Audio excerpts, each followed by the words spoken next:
అనగనగా ఒక అడవి. అడవిలో రకరకాల జంతువులు, పక్షులు నివసిస్తూ ఉండేవి. అడవిలోనే ఒక నది ప్రవహిస్తూ ఉండేది. ఆ నది సమీపంలో తాబేలు, కుందేలు నివసిస్తూ ఉండేవి. కుందేలు తాబేలును ఎప్పుడు హేళన చేస్తూ ఉండేది. నువ్వు నాకంటే ఏకంగా కదలలేవు, పరిగెత్తలేవు. నీకు దమ్ముంటే నన్ను పరుగు పందెంలో ఓడించు అని రోజు ఎగతాళి చేస్తూ తాబేలును ఏడిపిస్తూ ఉండేది. ఒకరోజు తాబేలు కుందేలు చేస్తున్న హేళనకి తట్టుకోలేక ఇసుకు చెంది పరుగు పందెంకి ఒప్పుకుంటుంది. ఆ పరుగు పందెంని చూడడానికి అడవిలో ఉన్న జంతువులు, పక్షులు అక్కడికి చేరుకుంటాయి. పరుగు పందెంని ఒక కోతి జెండా ఊపి ప్రారంభించింది. పరుగు పందెం మొదలయింది. అక్కడ ఉన్న జంతువులన్నీ, పక్షులన్నీ ఆసక్తిగా ఎదురు చూస్తున్నాయి ఎవరు గెలుస్తారా అని. కుందేలు ఏకంగా తాబేలును దాటుకుని చాలా దూరం వెళ్ళిపోయింది.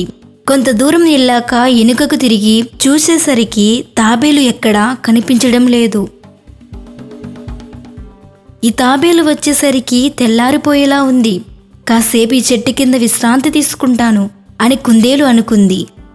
ఆ చెట్టు క్రింద చల్లగా ఉండటంతో కాసేపటికి కుందేలు నిద్రలోనికి జారుకుంటుంది. కాసేపటి తరువాత తాబేలు కుందేలు నిద్రపోతున్న చెట్టును దాటేసింది. అయినా కుందేలుకి మెలకువ రాలేదు.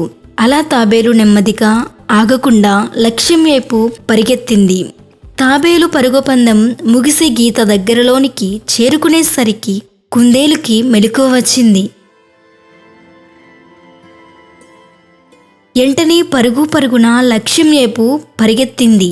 కుందేలు ఎంత వేగంగా పరిగెత్తినా లాభం లేకపోయింది.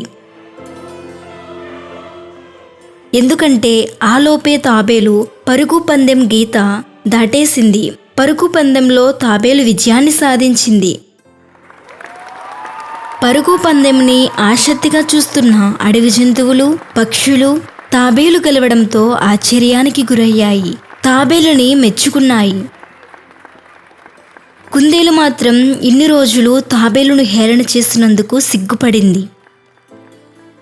బుద్ధి తెచ్చుకుని తాబేలును ఇంకెప్పుడు హేళన చేయలేదు. ఈ కథలోని నీతి: మన దగ్గర టాలెంట్ ఉందని మిగతా వాళ్ళని తక్కువగా చూడకూడదు.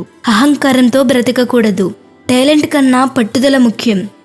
కుందేలుకి ఆ పరుగు పందెంలో గెలిచే టాలెంట్ ఉంది, కానీ తాబేలుని తక్కువ అంచనా వేసింది.